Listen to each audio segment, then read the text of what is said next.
Et salut les chocobos, j'espère que vous allez bien, moi en tout cas ça va. Et oui, je suis de retour et je recommence avec une nouvelle vidéo critique sur le film Thunderbolt. Alors, comme d'habitude, la vidéo sera coupée en plusieurs parties. Une partie avec spoil, une partie sans spoil et une partie conclusion. Bon, vous l'aurez compris, j'ai inversé. Mais bien évidemment, tout ce que je vais dire n'est que mon avis personnel. Donc, ce qui veut dire que vous pouvez laisser un commentaire pour ouvrir les débats. Sans plus attendre, commençons et rentrons dans le vif du sujet.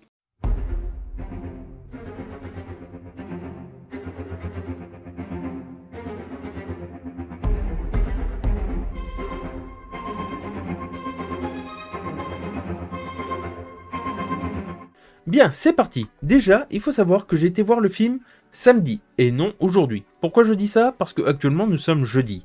Et je n'ai pas eu le temps de tourner la vidéo. Et surtout, j'étais fatigué. En plus, j'ai été voir le film samedi avec ma copine, d'ailleurs qui m'a donné son avis. Et voilà. De ce fait, on est actuellement jeudi, je n'ai pas tout en tête, j'ai marqué plein de choses sur mon bloc-notes. Donc c'est possible que vous me voyez zioter, c'est tout à fait normal. Avant de commencer, je tiens à préciser aussi que je ne suis pas un connaisseur ultime de Marvel. Par contre, je connais énormément bien le MCU et je connais un peu les comics. Voilà, maintenant que ce qui est dit, n'oubliez pas de liker, parce que ça fait toujours plaisir d'avoir un peu de soutien, et aussi de vous abonner.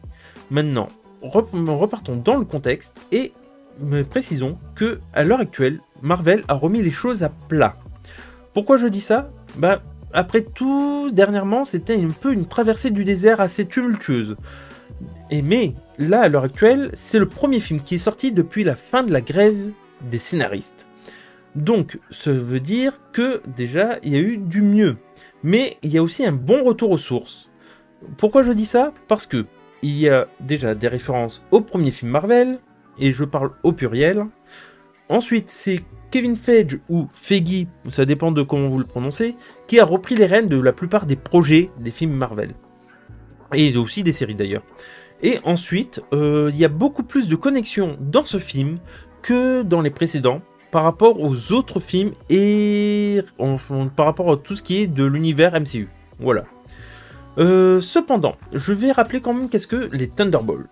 Les Thunderbolts à la base c'est un comics du même nom qui, pour faire court, a des membres assez variés. Ça peut être des X-Men, ça peut être pas mal d'anti-héros, quelquefois des héros. Parmi nous avons Deadpool, nous avons Carnage, nous avons Venom qui apparaît souvent. Bien évidemment, nous avons le Soldat de l'Hiver, nous avons du coup le Red Guardian, il me semble qu'il apparaissait aussi. L'Agent Walker, il me semble aussi. Enfin bon, voilà. Nous avons pas mal de personnages qui sont à la base intégrés au Thunderbolt, mais là, le film se centre surtout par rapport à l'univers du MCU. Donc, comme d'habitude, cette fois-ci, c'est une réadaptation et pas un truc fidèle aux comics. Bien, maintenant, je vais vous dire ce que vaut le film réellement.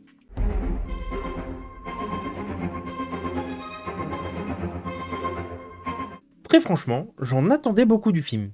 Et globalement, on n'a pas été déçus avec ma copine. Et je tiens à préciser qu'elle ne s'y connaît pas vraiment en film du MCU ou en Marvel en général. Mais il faut le dire, Marvel revient de loin.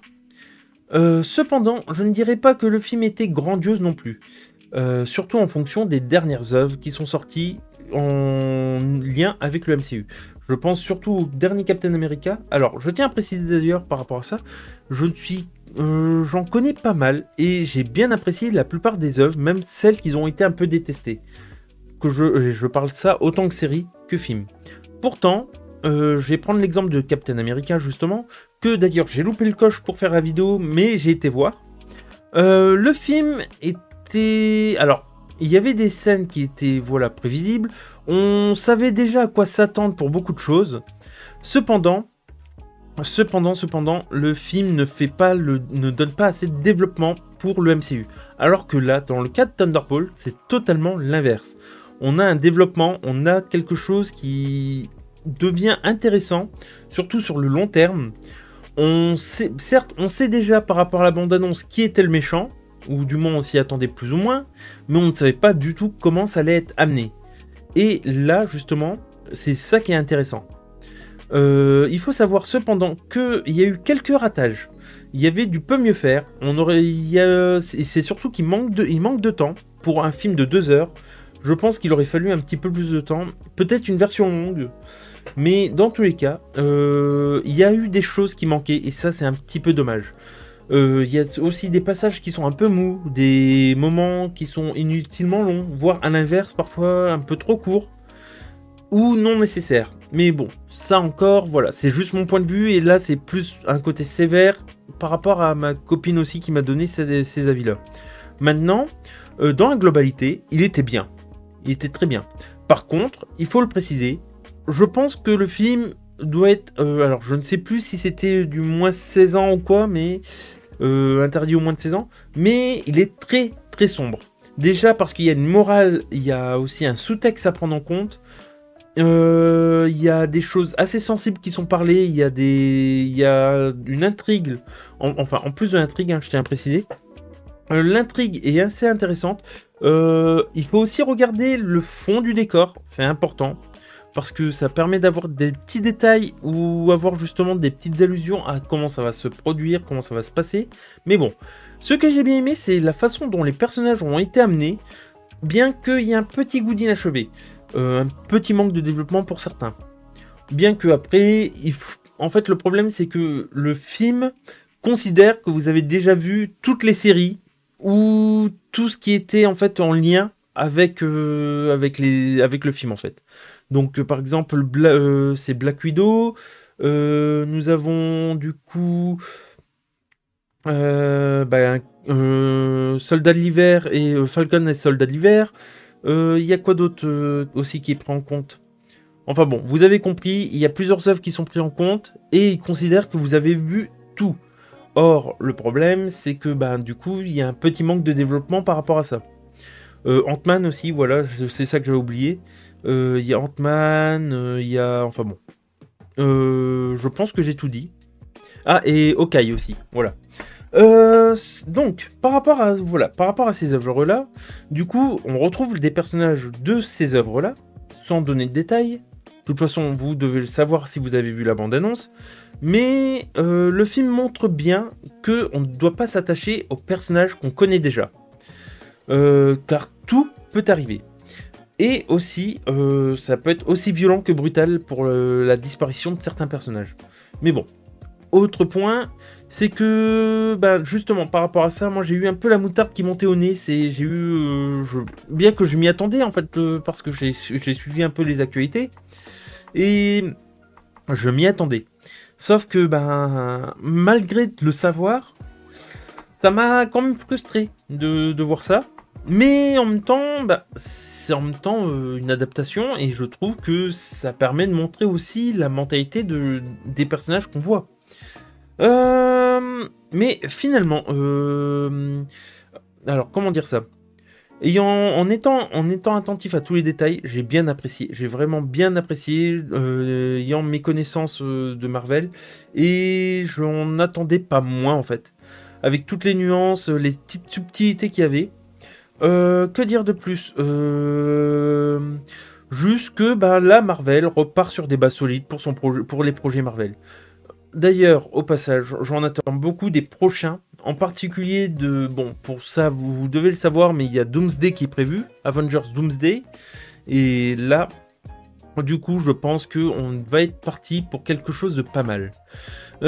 Passons du coup maintenant à la partie spoil. Je pense que c'est bon, et sinon, vous pouvez nous retrouver à la fin de la vidéo pour la partie critique. A tout de suite.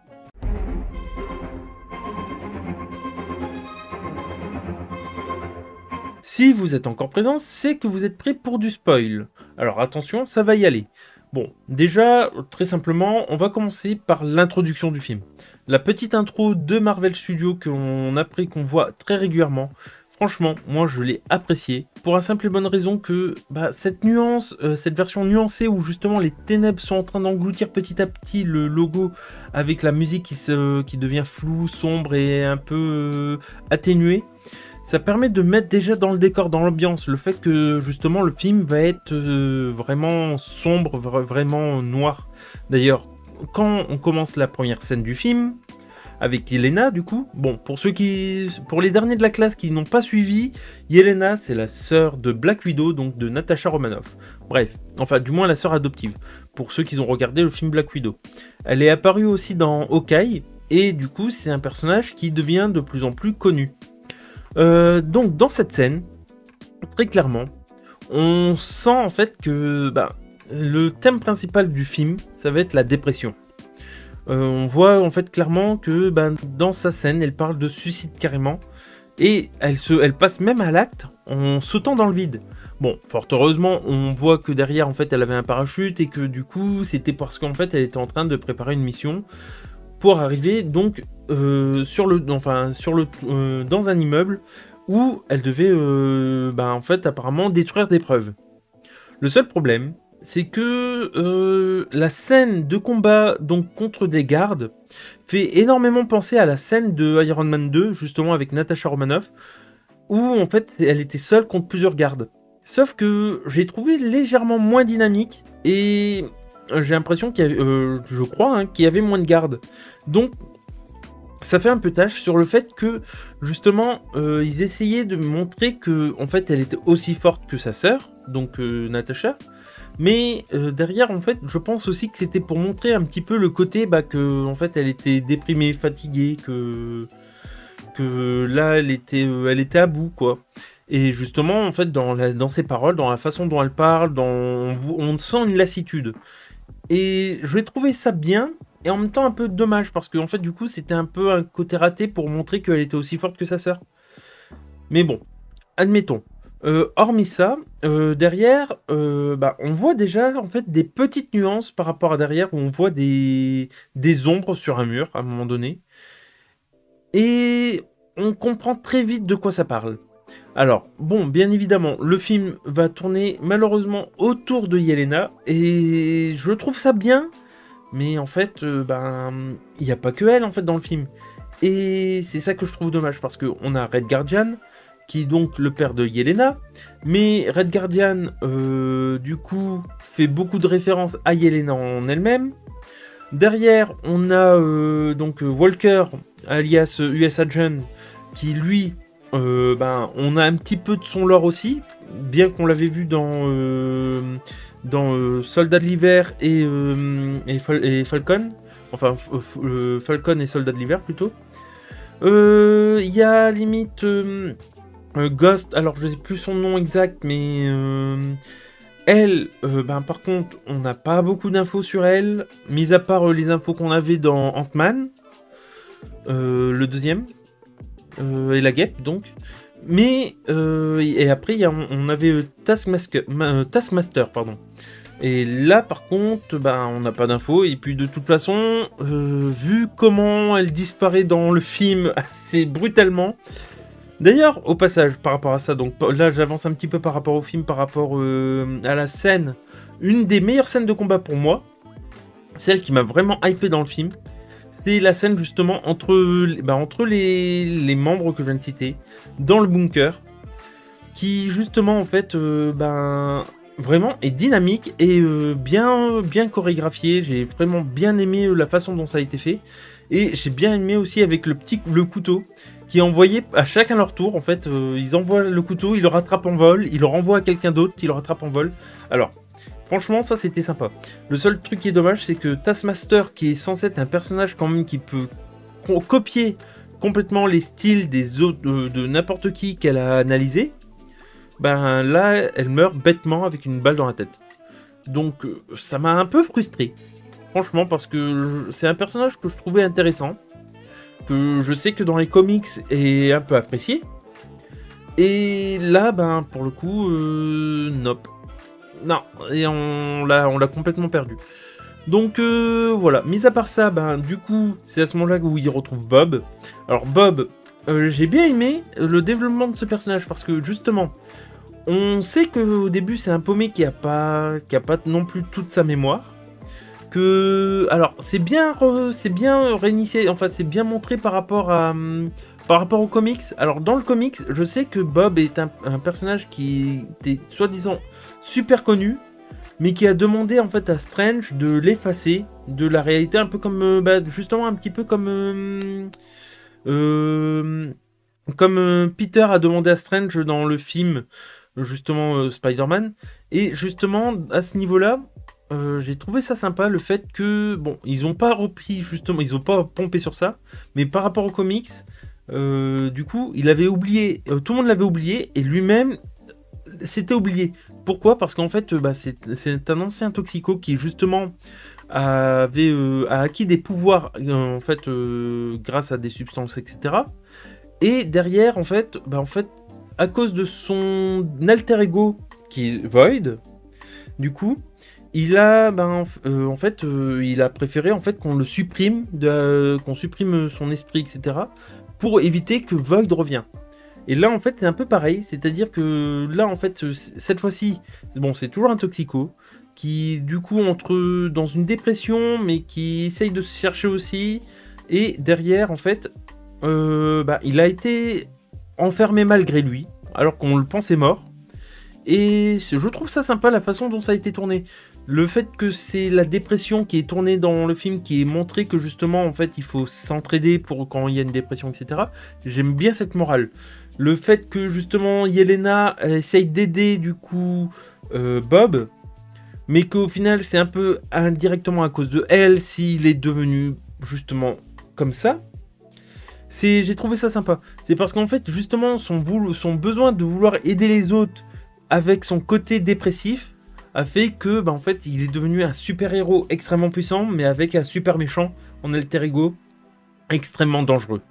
Et justement, par rapport à ça, justement, le Void, la façon dont il a été fait, le fait que, par exemple, il peut engloutir totalement New York, voire même la Terre entière, juste parce qu'en fait, il est dans un mood de vraiment dans ses propres ténèbres en fait.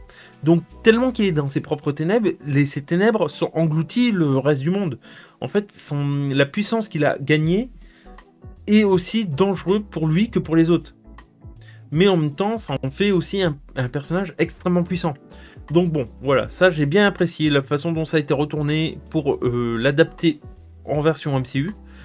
Le truc, c'est que, franchement, il y a beaucoup de scènes qui étaient sympathiques, il y a beaucoup de scènes aussi qui étaient longues. Par exemple, j'ai bien aimé la scène, la première fois qu'on voit la scène justement de Yelena dans son passé, quand justement Bob rentre dans sa tête involontairement, j'ai trouvé ça sympa. Le seul problème, c'est que, en fait, ils nous ont ressorti la scène 3 à 4 fois dans le film. Ça, c'est un peu dommage. Du coup, ça a un peu ralenti la vitesse du film par moment. À l'inverse, il y avait une scène qu'on voit avec justement Walker. Et c'est bien parce qu'en fait, ça nous montre en fait justement en une scène le fait que il s'en veut parce que c'est un héros décoré, mais qu'on voit qu'il est déprimé à cause de ce qui s'est passé, qu'il s'en veut après d'avoir fait des conneries depuis qu'il a pris le super sérum. Et derrière, on voit quand même qu'il a une famille, mais que en fait sa famille l'a délaissé volontairement. En fait, on l'apprend petit à petit, mais avec juste 2 scènes, on comprend déjà le personnage. Ce qui n'est pas le cas par exemple de Ghost où on n'apprend pas grand chose. Le seul truc qu'on voit, c'est qu'en fait à chaque fois elle revient parce que elle a une dépression dans la solitude. C'est son problème, elle, c'est la solitude. Donc au final elle revient vers les autres. Donc c'est bien, ça a permis des développements de certains personnages.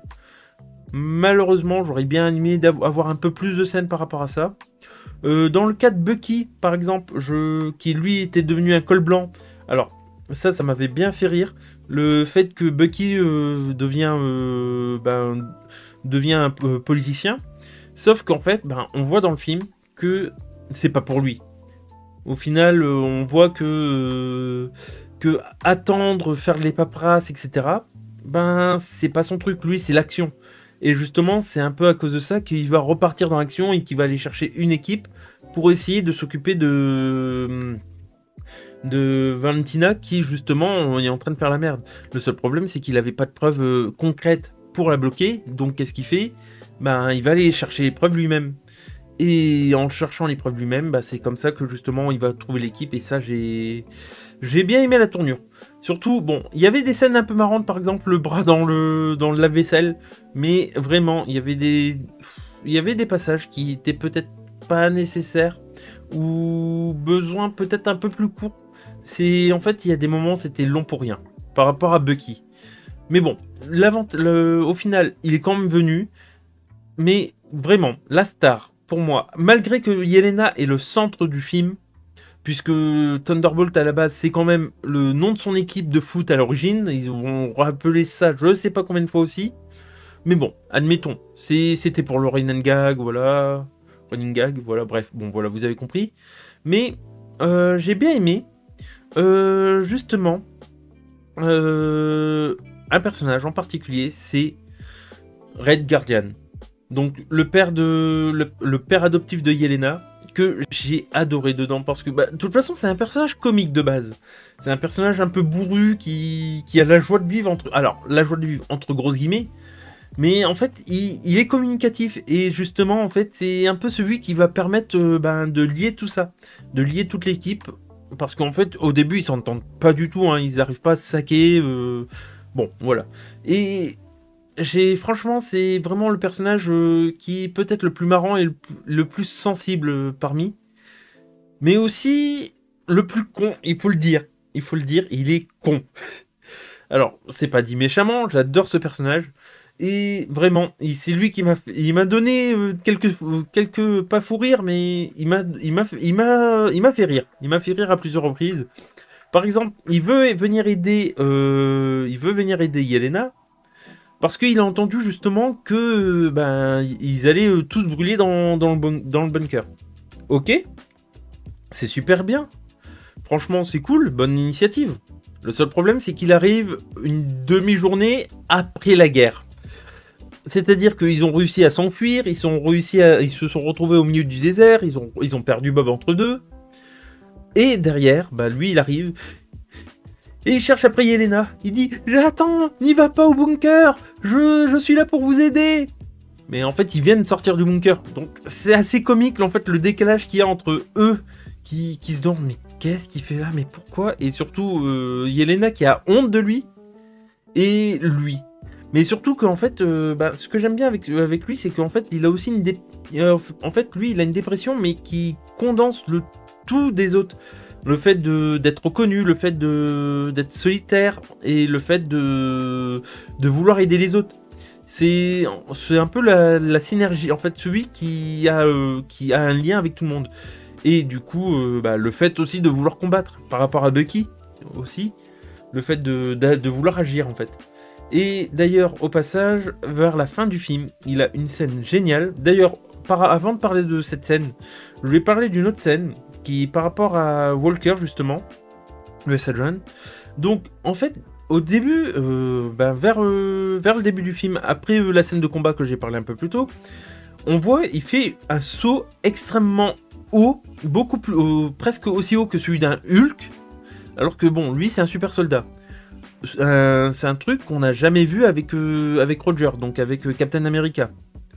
Pourtant, niveau force, vers la fin du film, il y a en fait un moment, un gros rocher qui va tomber sur des gens. Il arrive à bloquer le rocher, mais il n'arrive pas à le repousser. Donc ça veut dire qu'il est plus fort que Steve Rogers avec son saut, ou moins fort que Steve Rogers par rapport à sa force brute à pouvoir pousser des choses. J'ai un peu du mal à jauger en fait sa puissance. Après, du coup, c'est ce qui a amené en fait au fait qu'il n'arrivait pas à pousser ce rocher. Ça a permis aux autres de pouvoir justement l'aider à repousser ce rocher et à montrer que c'est des héros.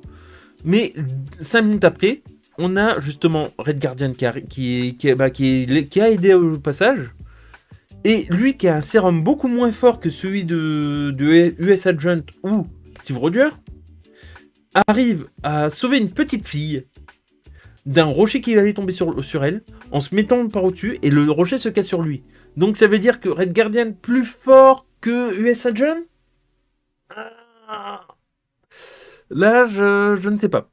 Franchement, c'est à ce niveau-là où je trouve qu'il y a eu des couacs. peu mieux faire, etc. Parce qu'en fait, ils essayent de montrer qu'ils sont tous assez forts, etc. Qu'ils peuvent remplacer les anciens Avengers, entre guillemets.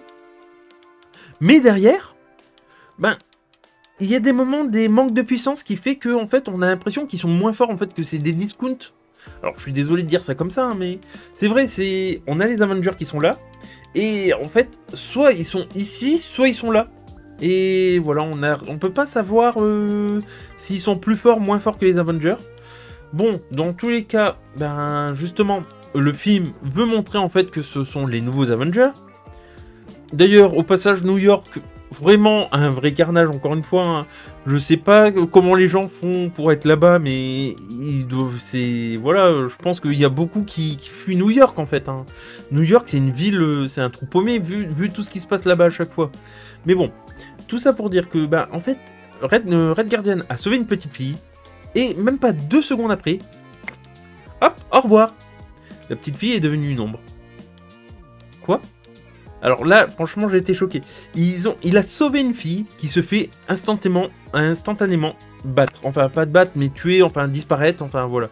Et en fait, c'est pour montrer, en fait, la cruauté que peut avoir Void. Du coup, ben, Void, qu'est-ce que c'est? Ben, en fait, on a Sentry et Void, comme j'ai dit un peu plus tôt avec Bob. Sentry, qui a été créé par Valentina, que Yelena a trouvé, a trouvé les informations, qui, pendant le combat, a été réveillé. Du coup, Bob s'est retrouvé coincé avec 3 assassins. Des assassins qui n'en peuvent plus d'être assassins, qui voudraient se mettre un peu à la lumière du jour. Donc devenir des futurs héros. Mais derrière, au final, ben, le truc c'est qu'ils n'arrivent pas à travailler en équipe. Mais au final, ils vont réussir à travailler un peu en équipe. Et Bob se retrouve un petit peu coincé entre tout ça. Donc en fait, ils vont se lier un peu d'amitié avec. Le truc, enfin en particulier Yelena. Le truc, c'est qu'ils vont réussir à s'enfuir. Mais Bob va leur créer une porte de sortie. Parce qu'ils vont être coincés. Mais en faisant ça, bah en fait, du coup, il va être récupéré par Valentina. Et donc Valentina, elle, va en profiter et va le manipuler. Le truc... Ah, d'ailleurs, un truc que j'ai trouvé aussi bien, c'est que Valentina, ben, on apprend un peu plus sur elle. Parce que ça, c'est un personnage qu'on voit beaucoup enfin, qu'on a vu dans plusieurs films. Dans Wakanda Forever, dans Hawkeye, enfin, on l'a vu à plusieurs reprises. Et Valentina, le truc, c'est qu'on apprend enfin un petit peu sur son passé. Et de toute façon, on savait aussi que c'était... par rapport aux comics, d'ailleurs, Valentina, elle a été justement en lien avec Nick Fury. Alors, on sait qu'au final, c'est pas la femme de Nick Fury, etc. Mais on sait que pendant un moment, ils ont eu une liaison dans le comics. Maintenant, dans le MCU, on sait qu'ils ont un lien. Et justement, elle essaye de devenir la nouvelle Nick Fury. Le seul problème, c'est qu'elle s'y prend super mal. Elle veut créer une nouvelle équipe. Mais c'est elle qui a créé Sentry cette fois-ci.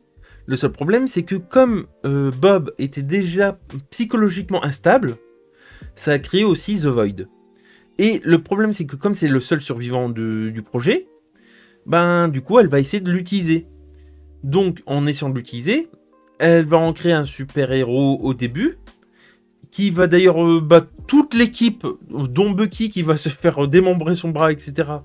Ou même encore US Agent avec son bouclier qui se fait plier en mode tacos.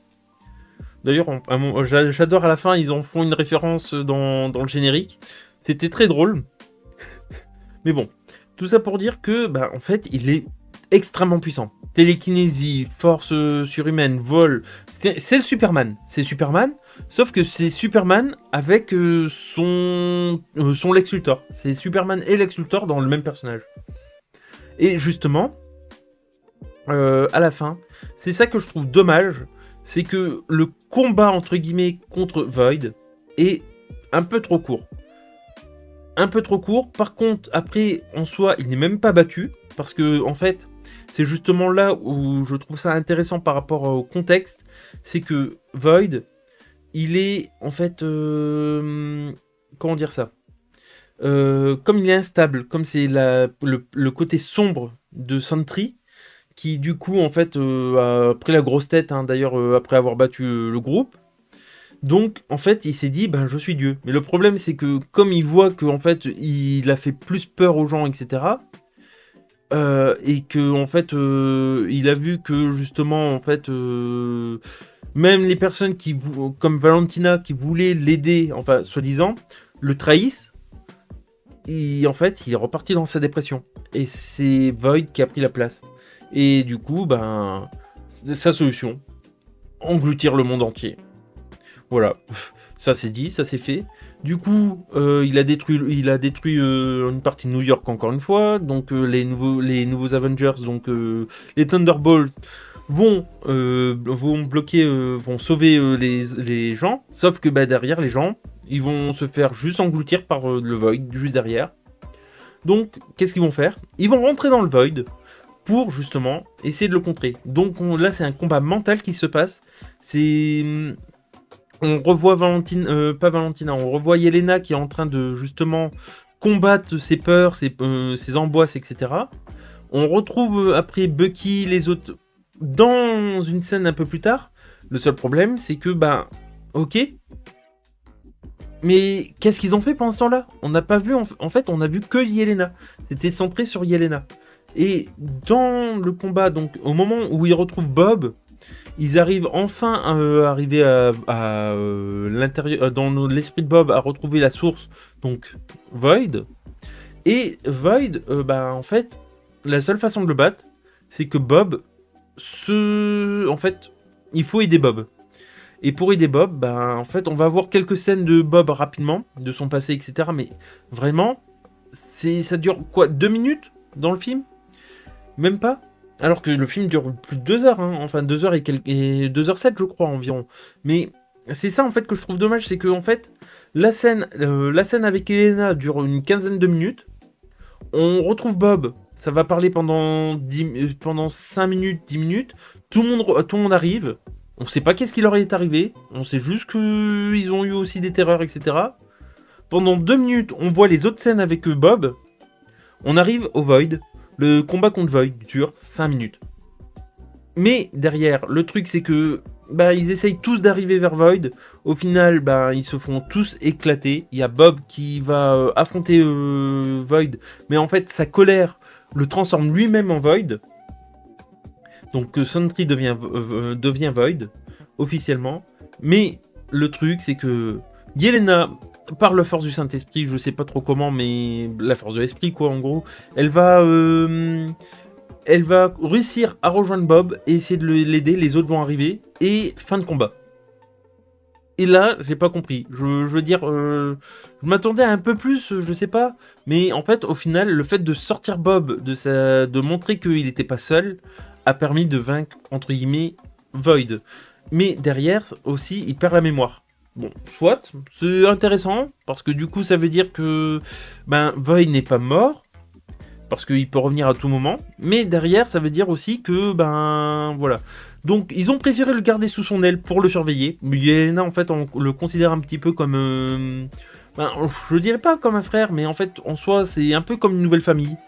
Et derrière, on voit Valentina, qui est derrière, qui est en mode bon voilà, maintenant j'ai besoin d'une exfiltration. Bon, enfin je sais pas, je sais plus qu'est-ce qu'elle déblatère, mais bon les autres vont la capturer. Et je me dis mais c'est très con si elle se fait capturer comme ça.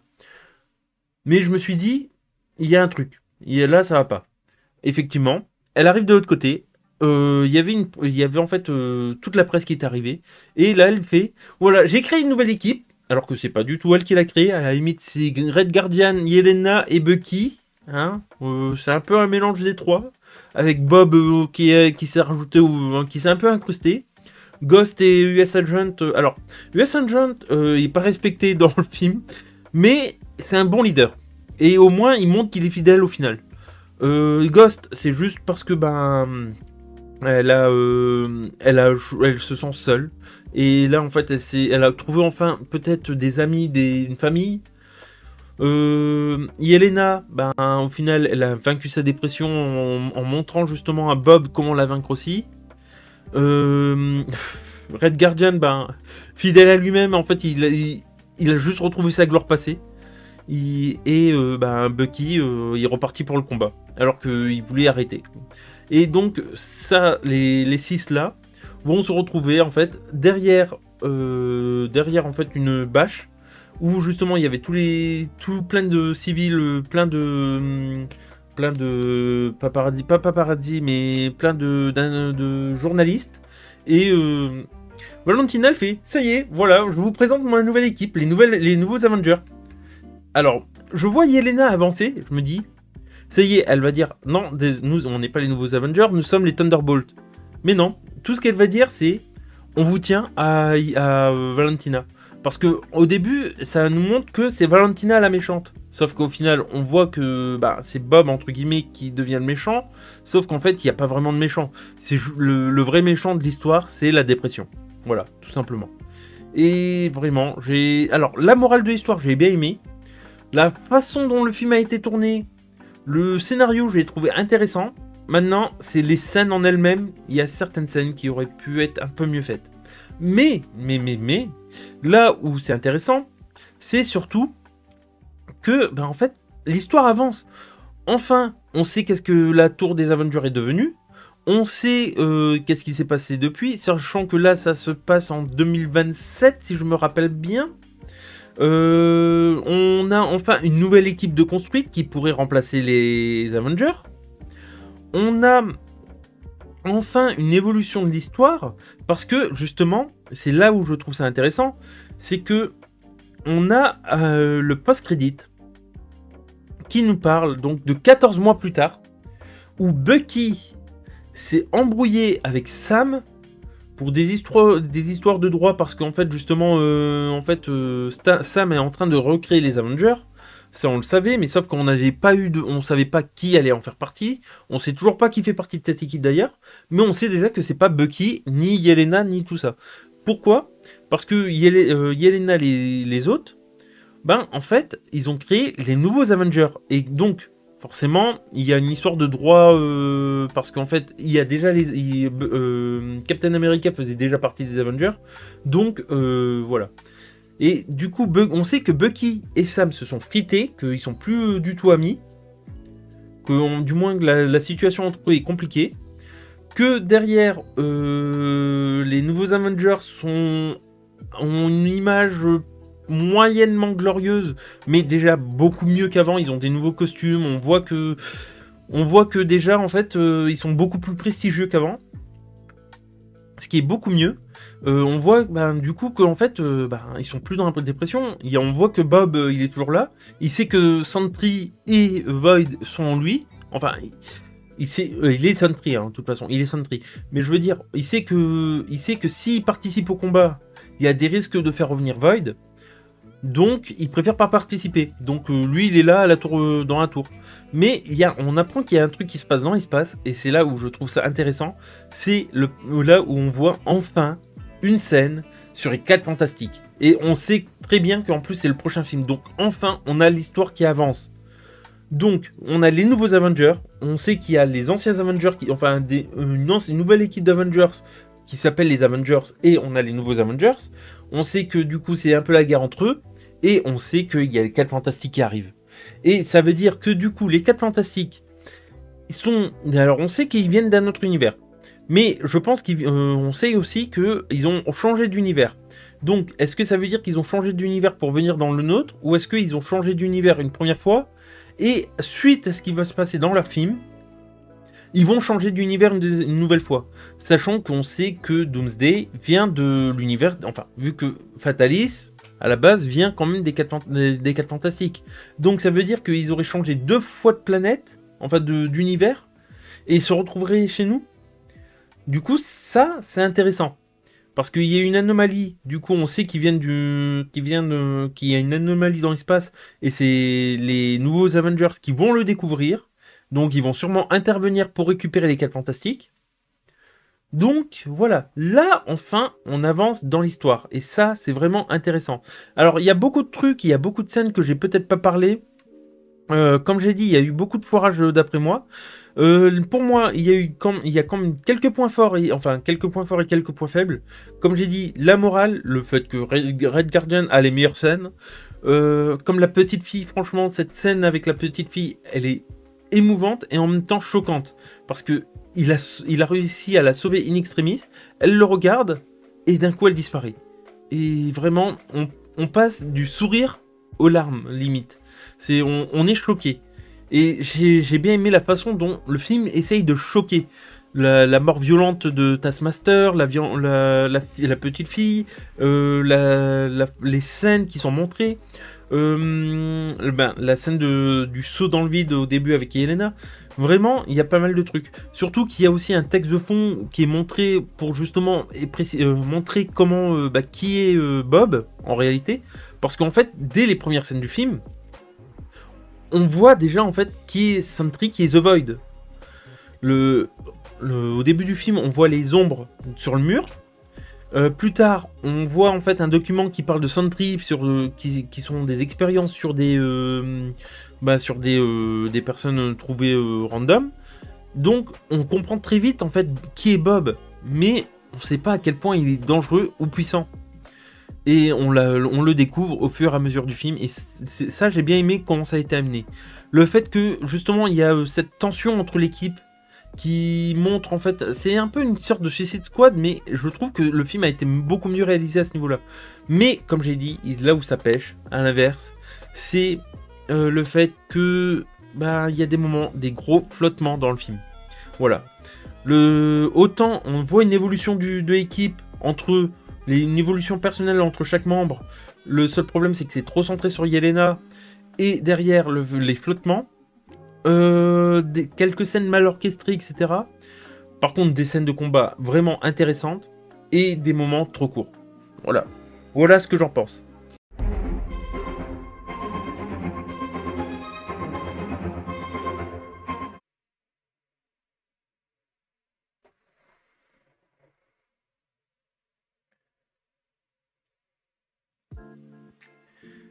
Bien, du coup, voilà, on va passer à la conclusion.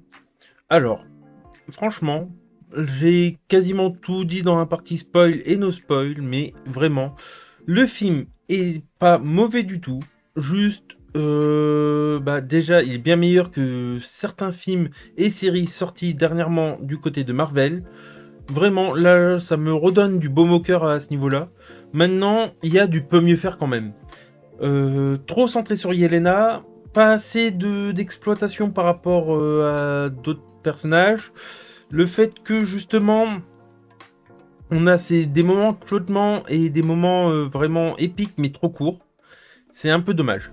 Et voilà, franchement, comme j'ai dit, j'ai tout dit et pas grand chose à dire de plus. J'espère cependant que la vidéo vous a plu et j'espère que on se retrouvera bientôt pour un prochain film. Peut-être les 4 Fantastiques, voire peut-être un autre film d'ici là. Donc on verra bien, dans tous les cas.